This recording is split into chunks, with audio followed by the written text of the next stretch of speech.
ఇప్పటికే తెలుగుదేశం కొన్ని స్థానాల్లో, జనసేన 5 నియోజకవర్గాలతో పాటు అభ్యర్థులను ప్రకటించిన పరిస్థితి అందరూ తెలిసిందే. అయితే రెండో విడత ఎప్పుడు రిలీజ్ అవుతుంది? మొదట విడతకే కొన్ని నియోజకవర్గాల్లో అసంతృప్తి సెగలు రేగితే, మరి రెండో విడత రిలీజ్ అయిన తర్వాత అసంతృప్తి ఏ విధంగా ఉండబోతా ఉంది? అసంతృప్తి నేతలను టీడీపీ జనసేన అధినేతలు ఏ విధంగా బుజ్జగించున్నారు? అయితే నిన్న చూస్తే కాపు సంక్షేమ సేన వ్యవస్థాపక అధ్యక్షులు హరిరామ జోగయ్య కుమారుడు వైసీపీ తీర్థం పుచ్చుకున్నారు, చేగుండి సూర్యప్రకాష్. అయితే అది వైసీపీకి ప్లస్ అయితే ఎంతో కొంత. ఇటు వచ్చేసరికి వైఎస్ సునీతారెడ్డి స్వయాన జగన్మోహన్ రెడ్డి బాబాయ్ కుమార్తె, మా అన్నకి ఓటు వేయొద్దు, మా అన్న పార్టీకి ఓటు వేయొద్దు, వివేకానంద రెడ్డి గారిని చంపినటువంటి నిందితులకు ఆయన కొమ్ము కాస్తున్నాడు అంటూ ఆవిడ సంచలనమైనటువంటి వ్యాఖ్యలు చేశారు. ఇది వైఎస్ఆర్ కాంగ్రెస్ పార్టీని పూర్తి స్థాయిలో డ్యామేజ్ చేసేటువంటి అంశంగా చూడొచ్చు. ఇకపోతే టీడీపీ జనసేన రెండవ జాబితాకి సంబంధించి బీజేపీ జాయిన్ అవుతుందా, బీజేపీ కూటమిలో జాయిన్ అవ్వదా, బీజేపీ కూటమిలో జాయిన్ అయితే భారతీయ జనతా పార్టీకి ఎన్ని స్థానాలు కేటాయిస్తారనేటువంటి అంశాలు చర్చిద్దాం. మొత్తానికి ఆంధ్రప్రదేశ్ ఎన్నికలు రసవత్తరంగా మారుతున్న పరిస్థితి కనపడతా ఉంది. ఇదే వాళ్ళ హాట్ టాపిక్. ఈ హాట్ టాపిక్లో మనతో పాల్గొనడం కోసం విజయకిరణ్ గారు, తెలుగుదేశం పార్టీ నాయకులు మనతోటి జూమ్ కాల్ అందుబాటులో ఉన్నారు. అదేవిధంగా నారాయణమూర్తి గారు, వైఎస్ఆర్ కాంగ్రెస్ పార్టీ సీనియర్ నాయకులు మరికొద్దిసేపట్లో మనతో జూమ్ కాల్లో జాయిన్ అవుతారు. అదేవిధంగా మొర్రాబ్ సురేష్ గారు, జనసేన పార్టీ నాయకులు మరికొద్దిసేపట్లో మనతో జూమ్ కాల్లో జాయిన్ అవుతారు. ఇటు ముందుగా కిరణ్ రాయల్ గారు ఉన్నారు మనతోటి, ఫోన్ లైన్లో అందుబాటులో ఉన్నారు. తిరుపతి జనసేన పార్టీ ఇన్ఛార్జ్ మనతో ఫోన్ లైన్లో అందుబాటులో ఉన్నారు. ఒకసారి కిరణ్ రాయల్ గారితో మాట్లాడదాం.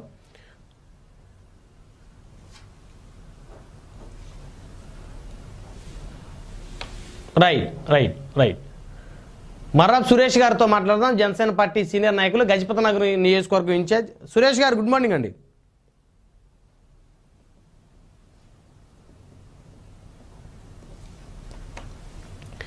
సురేష్ గారు, వినిపిస్తుందా నా వాయిస్ మీకు?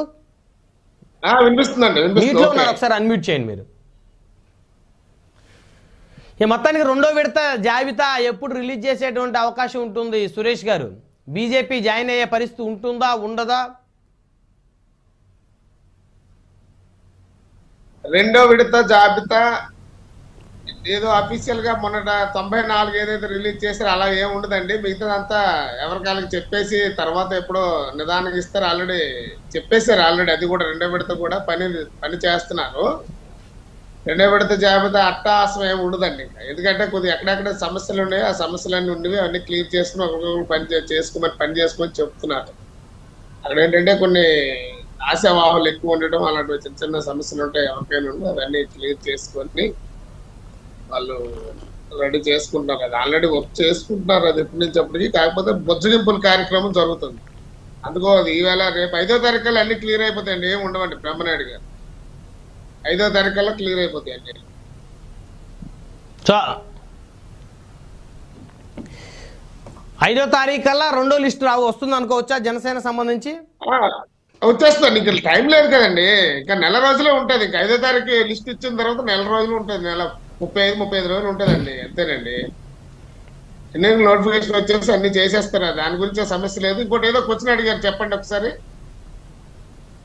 ఇంకోటి అడిగారు నన్ను ఏదో. భారతీయ జనతా పార్టీ టీడీపీ జనసేన కూటమిలో, భారతీయ జనతా పార్టీ టీడీపీ జనసేన కూటమిలో చేరే అవకాశం ఉందా? భారతీయ జనతా పార్టీ బీజేపీ అనేది ఉంటుందా ఉండదా అనేది చెప్పేసి మీకు గతంలో కూడా నేను చెప్పాను. వాళ్ళు ఇక్కడ సోద్యం చూస్తున్నారు. మొయ్యి వచ్చే వరకు ఏమీ చేయరు. ఇక్కడ జనసేన పార్టీని టీడీపీని నాశనం చేయడానికి ఉంది. అక్కడ బీజేపీ అనేది జనసేన పార్టీని టీడీపీని నాశనం చేసేస్తుంది. వాళ్ళు అందుకే ఉన్నారు అక్కడ. వీళ్ళు అన్ని సర్కస్ చేపిస్తున్నారు ఇక్కడ. వీళ్ళకైనా కూడా ఉండాలండి. ఎందుకంటే వాళ్ళు వస్తే ఎవరితో జాయిన్ అయితే వాళ్ళకి 5% లాస్ అవుతుందండి. బీజేపీతో ఎవరితో జాయిన్ అయితే వాళ్ళకి లాస్ అవుతుంది. కాకపోతే ఏంటంటే రేపు పొద్దున్న ఏంటో మరి స్టేట్ పరిస్థితి బాగోలేదు, దౌర్భాగ్యమైన దీనస్థితిలో మనం ఉన్నాము, మనకి రేపు పొద్దున వాళ్ళు కేంద్రం సహకరించాలనే భయంతో బతుకుతున్నారు తప్ప అందరూ. లేదంటే బీజేపీకి ఇంతవరకు ఏంటండి కూటమి అని అనేటప్పుడు ఇంతవరకు ఎందుకండి?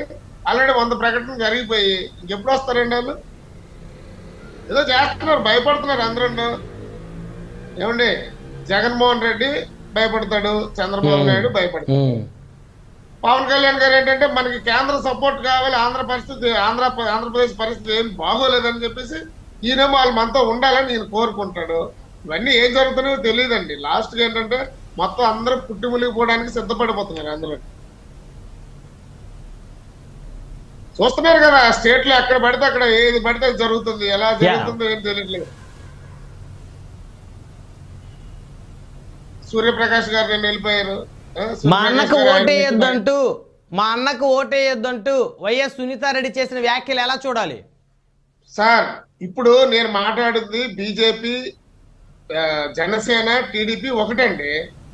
వైఎస్ఆర్సీపీకి ఓటు వేస్తే రాష్ట్రం అధోగతి పాలైపోతుంది, రాజ్యాంగం అనేది ఉండదు, రాజారెడ్డి రాజ్యాంగం అమలవుతుంది అనేది ఎప్పుడైనా అరుస్తాము. ఇప్పుడు కూడా అరుస్తామండి. ఇప్పుడు కూడా అదే చెప్తాం జనాలకు. మేము చెప్పేది అదే, ఒరే బాబు అయ్యా మీరు ఇంకొకసారి వైసీపీకి ఓటు వేయొద్దు, పరిస్థితులు బాగోలేదు, వీళ్ళు ఒక నియంతలాగా తయారైపోతారు వీళ్ళందరూ, ఇవన్నీ మనం చేయకూడదు. ఇప్పుడు మేము చెప్తా ఉంటే అదే ఆవిడ కూడా చెప్పింది. ఎందుకంటే అండి ఇప్పుడే వీళ్ళు ఉన్నారంటే ఇంకొకసారి గెలిస్తే అండి ఏ ఒకటి కోర్టులు ఉండవు, పోలీసులు ఉండవు, రాజ్యాంగం ఉండదు, ఏమి ఉండదండి. వీళ్ళకి ఏమి ఉండదు. వాళ్ళకి నచ్చింది వాళ్ళు చేస్తారు. రేపు పొద్దున్న మాట్లాడే వాళ్ళందరినీ కూడా ఇంకా ఇప్పుడు ఏదైతే పరిస్థితి ఉందో దానికి 100 రెట్లు నాశనం చేసేస్తారు. చితక్ కొట్టేస్తారు, కాళ్ళు చేతులు విరిచేస్తారు, నోరు కట్టేస్తారు. మనం ఎక్కడికో పారిపోవాలి. అలాంటి నియంత్రణ అన్నమాట. సో అది నేను చెప్తాను. సునీతమ్మ గారు అదే చెప్పారు. బాబు నాకు ఇప్పుడు ఏదైతే ఆయన 11 ఏళ్ళుగా జైల్లో ఉన్నారో, అలాగే సీనుబాబు 5 ఏళ్ళుగా జైల్లో ఉన్నాడో, లేదంటే ఆయన సుధాకర్ గారిని చంపేస్తారో, లేదా ఒక డ్రైవర్ని డోర్ డెలివరీ చేశారో, ఇది ఒక ప్రజాస్వామ్యంలో ఇది జరగకూడదు. ఇవన్నీ జరుగుతున్నాయి అంటే కేవలం ఈయన అధికార దుర్వినియోగం అవ్వచ్చు, అధికార తర్పణం కావచ్చు, అది ఎలగబెడుతున్నాడు ఈయన. నన్ను మీరు గెలిపించాలి, నాకు మీరు ఏమైనా సపోర్ట్ చేయాలి అనుకుంటే మీరు ఓటు మా అన్నకి వేయొద్దు. ఈ ఓటు అనేది వేయకపోతే నా కేసు త్వరితగతిన తేలుతుంది.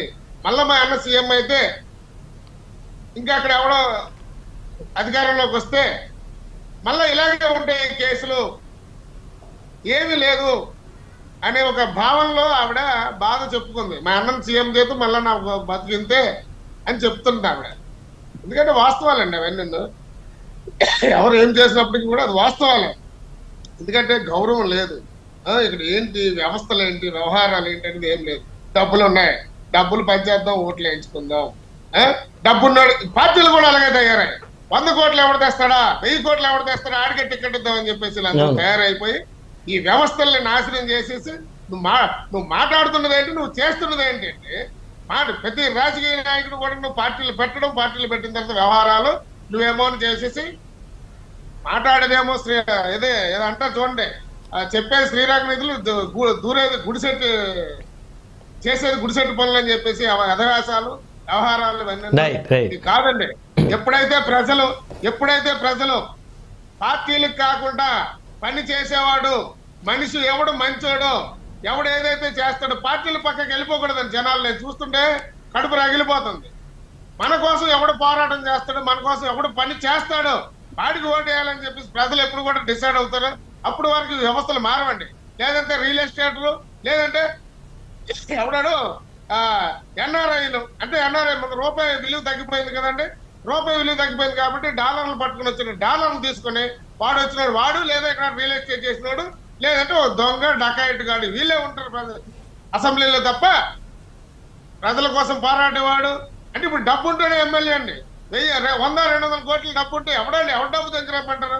ప్రజల కోసం పనిచేయదు ఎవడన్నా. అన్ని పార్టీలు అదే నడుస్తుంది కదా సురేష్ గారు, ఏర్పాటు చేస్తారు వీళ్ళందరూ కలిసి. అన్ని పార్టీలు అదే నడుస్తుంది కదా. అన్ని పార్టీలు నేను అదే చెప్తాను. నేను ఒక పార్టీని ఉద్దేశించి చెప్పడం లేదు, అన్ని పార్టీలకు చెప్తున్నాను.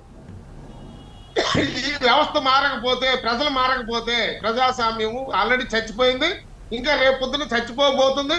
రేపు పొద్దున్న ఏంటంటే నీకు పైడ పట్టుకొని రోడ్ల మీద ఆడవాళ్ళు లాక్కెళ్తారు, గల్లా పట్టుకొని మగవాడిని లాక్కొని వెళ్తారు.